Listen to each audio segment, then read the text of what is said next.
नमस्कार। Astro sky channel पर आप सबका स्वागत है। ग्रह सभा के बारे में हमारा विषय चल रहा है कि ग्रह सभा में कौन से ग्रह को कौन सा स्थान मिला है या उनका किस आसन पर वे विराजित हैं। तो ग्रह सभा के जो गुरु का आसन है अर्थात पुरोहित का आसन है, उस आसन पर देवगुरु बृहस्पति हैं। देवगुरु बृहस्पति जो कि देवताओं के गुरु माने जाते हैं, देवताओं के गुरु हैं। और देवताओं के लिए जब भी कोई विशेष विचार विमर्श होता है या कोई प्रसंग आता है या किसी भी तरह की कोई सलाह चाहिए होती है, कोई मार्गदर्शन चाहिए होता है, तो वो बृहस्पति गुरु देते हैं। अब बृहस्पति गुरु के बारे में अगर हम कहें तो बृहस्पति अंगिरा ऋषि के पुत्र हैं और अंगिरा ऋषि के पुत्र होने के साथ साथ एक अंगिरा ऋषि में एक इच्छा थी कि उनके पुत्र को ही देवगुरु का आसन मिले और इसी प्रयत्न में वो थे। वो पौराणिक कथा कुछ अलग है। आज हम कुंडली के बारे में बात करेंगे, इसलिए उस पौराणिक कथा का ज़्यादा जिक्र यहाँ नहीं करेंगे। तो गुरु का जो मतलब बृहस्पति का पीत वर्ण है और ज्ञानी है, शुभता लिए हुए है और स्वर्ण पर उनका अधिकार है। उनका जो शरीर है वो कुछ स्थूल शरीर माना जाता है और भारी मतलब स्थूलता और भारीपन, ऐसा उनका वर्णन है। और अगर हम सौर मंडल के हिसाब से देखें तो पृथ्वी के अनुपात में उनका व्यास काफ़ी बड़ा है, मतलब पृथ्वी से कई गुना बड़े हैं वो। और इसीलिए उनको सेकंड सन अर्थात सूर्य के बाद दूसरे सूर्य की उपमा दी गई है। हालांकि सौरमंडल के हिसाब से वो स्वप्रकाशित नहीं है, उनके ऊपर भी सूर्य की रोशनी जब आती है तभी उनके ऊपर धूप आती है या वही तभी वो चमकते हैं, अर्थात वो स्वप्रकाशित नहीं है। फिर भी उनका जो व्यास है, उनकी जो भारिता है, उनका जो मंडल है, उसके अनुपात की वजह से उन्हें दूसरा सूर्य कहा जाता है। अब कुंडली के बारे में अगर हम देखें तो कुंडली में अगर गुरु का स्थान, जैसे प्रत्येक ग्रह के बारे में मैं कहती हूँ कि जो ग्रह अगर अपने स्वभाव में हो, अपनी खुद की राशि में हो, उच्च राशि में हो और अपने भाव में हो, तो वो शुभ फल देते हैं। कारक हो या लग्नेश के मित्र हों, तो ऐसे उनके जो प्रभाव हैं वो हमेशा शुभ होते हैं। और ऐसे में बिल्कुल इसके विपरीत अगर अशुभ भाव लिए हुए हो, दूषित हो, अस्त हो या नीच राशि में हो, किसी पाप ग्रह के साथ हो या पाप ग्रह की दृष्टि से हो, कर्तरी में हो, तो ऐसे में उनके शुभ फल कम हो जाते हैं या शुभ फल नहीं मिलते। लग्नेश के अगर वो मित्र ना हो तब भी शुभ फल नहीं मिलते। लेकिन कुछ बातों में अन्य ग्रहों से गुरु के फलों में थोड़ा सा अंतर आता है, क्योंकि नैसर्गिक शुभ ग्रह होने की वजह से कई बार ये देखने में आता है कि वो किसी की कुंडली में अगर अशुभ भाव के कारक हैं और लग्नेश के मित्र भी नहीं हैं, फिर भी उनके शुभ फल देखने को मिलते हैं, क्योंकि उनका जो मूल स्वभाव है वो शुभता लिए हुए है। और मूल स्वभाव शुभता लिए होने की वजह से कई बार अशुभ दृष्टि, अशुभ भाव ऐसे होने के बावजूद भी उनकी अशुभता कुछ कम नज़र आती है। पूरे शुभ फल तो वो नहीं देंगे, परंतु अशुभ फल भी कुछ कम होते हैं। जैसे मान लो किसी की कुंडली में अगर वो अशुभ है या विपरीत है, या लग्नेश के जो त्रिकोण हैं, लग्न पंचम और नवम, इनके अगर वो मित्र नहीं है तो, और उनकी महादशा अगर आ गई है, तो वो कहीं ना कहीं अशुभता दिए हुए रहेंगे, लेकिन वो अशुभता भी उस जातक के लिए कहीं ना कहीं शुभ प्रभाव देके जाती है। जैसे परीक्षा लेना उनकी, या परीक्षा में कुछ ऐसे कठिन प्रसंग का जीवन में आते हैं, ऐसे कठिन प्रसंग आते हैं जब व्यक्ति उस परीक्षा में समझ नहीं पाता कि मेरे को इस परीक्षा से क्या मिलने वाला है, या ऐसी मेरी परीक्षा क्यों ली जा रही है, परंतु उस परीक्षा के पीछे भी कुछ एक उद्देश्य होता है, जातक का कहीं ना कहीं भला करना। तो वो शुभता उनकी जो नैसर्गिक है, वो नैसर्गिक शुभता तो उनकी रहती है। और कई बार ऐसे भी देखा गया है कि शुभ फल में, शुभ स्थान में होने के बावजूद भी जातक के लिए वो कष्टदायक हो जाते हैं, या यूँ कहिए कि वो जातक को कुंदन बनाने के लिए इतनी अधिक परीक्षा लेते हैं कि कई बार तो देखा गया है कि शनि से भी अधिक कड़क परीक्षा गुरु के महादशा में ली जाती है, गुरु से।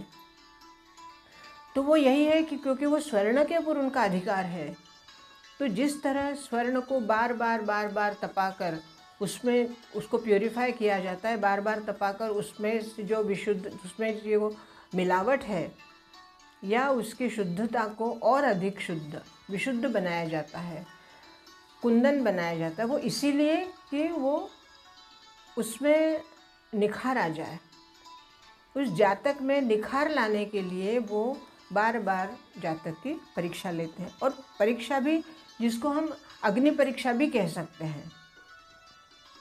कई बार जातक उस परीक्षा में अत्यंत उदास और अपने आप में थक जाता है कि मैं कब तक परीक्षा देते रहूं, लेकिन उसका इलाज नहीं है, क्योंकि गुरु का स्वभाव है ये।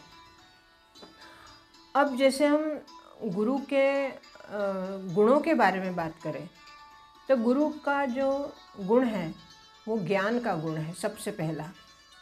जिसकी कुंडली में गुरु अच्छे हैं, शुभ हैं, उस व्यक्ति को वो व्यक्ति ज्ञानी बनता है। अब ज्ञान भी ऐसा नहीं है कि कई बार जैसे ज्ञान कैसा होता है कि कुछ ज्ञान होता है जो धन कमाने के लिए ही उसका उपयोग किया जाता है, और कुछ ज्ञान सिर्फ बखान करने के लिए होता है। जैसे कई बार देखा गया है कि कुछ लोगों में ज्ञान बहुत रहता है, लेकिन वो ज्ञान उसको जीवन में अप्लाई नहीं कर सकते, उस ज्ञान का उपयोग नहीं कर सकते, सिर्फ बोलने के लिए होता है। और कुछ ज्ञानी लोग ऐसे होते हैं कि जो ज्ञान का उपयोग अपने खुद के जीवन के लिए भी करते हैं, औरों को भी उसका उपयोग करवाते हैं। तो वो ज्ञान में फ़र्क क्यों आता है? क्योंकि दूसरे ग्रहों की दृष्टि की वजह से उस ज्ञान में फ़र्क पड़ जाता है, या उनके स्थान में, भाव में फ़र्क पड़ता है, इस वजह से उसका प्रभाव फर्क आ जाता है। अब ऐसे में गुरु का जो ज्ञान के बाद आता है उनका धन के बारे में, क्योंकि गुरु 2, 5, 9 और 11 इन स्थानों में शुभ फल देते हैं। अब दूसरा स्थान जो है वो धन का स्थान है, और धन का स्थान, अब धन कब आएगा? धन तभी आएगा जब आपका कर्म अच्छा होगा, लाभ अच्छा होगा, तभी तो धन आएगा और धन संचय होगा। अब गुरु का काम क्या है कि जो दूसरे भाव का धन है उसको अच्छे कार्य में लगाना, ज्ञान के कार्य में लगाना, धर्म के कार्य में लगाना, क्योंकि वो धर्म के भी कारक हैं। तो जब गुरु धर्म के कारक हैं तो वो उस धन को धर्म कार्य में लगवाते हैं। मान लो गुरु पंचम में है, या जैसे मैंने कहा कि 2, 5, 9, 11 में अच्छे होते हैं या शुभ फल देते हैं, तो जब जब गुरु इन 4 स्थानों में से कहीं होते हैं तो उस भाव के अनुसार उसका फल जातक को मिलता है। उनकी दृष्टि शुभ होती है और शुभ दृष्टि से वो उस भाव को भी शुभ फलित कर देते हैं। अब यहाँ पे थोड़ा सा कहीं ना कहीं विपरीत बात भी आती है कि मान लो गुरु की भी दृष्टि जा रही है उस शुभ स्थान पर, परंतु उसके साथ साथ राहु या शनि की भी दृष्टि जा रही है, तो ऐसे में उस शुभ फल में कहीं ना कहीं कमी आ जाती है, या गुरु के जो डिग्री है, जो अंश है, वो बहुत अच्छे, जैसे 12 से 18 डिग्री के बीच में अगर गुरु का स्थान है और बाकी ग्रहों की जिनकी दृष्टि जा रही है उनका अगर अंश कम है या वो थोड़े गुरु से कमज़ोर है, तो गुरु की शुभता में कोई कमी नहीं आएगी, वो पूर्ण फल मिलेगा। परंतु गुरु की डिग्री अगर कम है और बाकी ग्रहों की अगर ज़्यादा है या बाकी ग्रह अगर मजबूत हैं, तो गुरु की शुभता में कहीं ना कहीं कमी आ जाती है। हालांकि जब उनकी महादशा आती है तब वो फल उनका पूरा देते हैं, परंतु ये भी देखा गया है कि गुरु अनुकूल होने के बावजूद भी, जैसे नवम, कई कुंडलियों में देखा गया है कि गुरु नवम स्थान में होने के बाद भी जातक को उनकी महादशा में बहुत ही, जबकि नवम स्थान से तो उनकी पंचम दृष्टि भी लग्न पे जा रही है, नवम दृष्टि पंचम पे जा रही है और सप्तम दृष्टि उनकी पराक्रम पे जा रही, फिर भी उस जातक को गुरु के पूर्ण लाभ नहीं मिल पाते। क्यों नहीं मिल पाते? क्योंकि जब गुरु की दृष्टि वहाँ पर जा रही, तो जहाँ पर दृष्टि जा रही, जैसे लग्न और पराक्रम और पंचम, तो उस जगह पे मान लो अगर कोई ऐसा ग्रह है कि जो गुरु के विपरीत है या गुरु की दृष्टि को वो, दोनों बातें, गुरु की दृष्टि को या तो वो झेल नहीं पाते या गुरु की दृष्टि को वो आँख मीच लेते। जैसे कहते हैं ना कि हमने किसी को कोई चीज़ दी है तो उसने उसको स्वीकार ही नहीं किया। जब स्वीकार नहीं करेंगे तो अपने आप ही उस चीज़ का कोई लाभ नहीं होगा। तो दोनों बातें अगर होती हैं तो ना तो उस जातक को संतान सुख मिलता है, ना ही जातक को उतना धन मिलता है और ना ही उस जातक से उतना पराक्रम होता है, क्यों वो गुरु की दृष्टि होने के बावजूद भी कहीं ना कहीं वो कमज़ोर पड़ जाते हैं या सामने वाला उस बात को स्वीकार नहीं करता। और इसके विपरीत अगर हमने देखा है कि जब भी गुरु दूसरे भाव में हो या लाभ भाव में हो, तो उस व्यक्ति को उसके कष्टों से या कहीं से भी अपार धन संपदा मिलती है।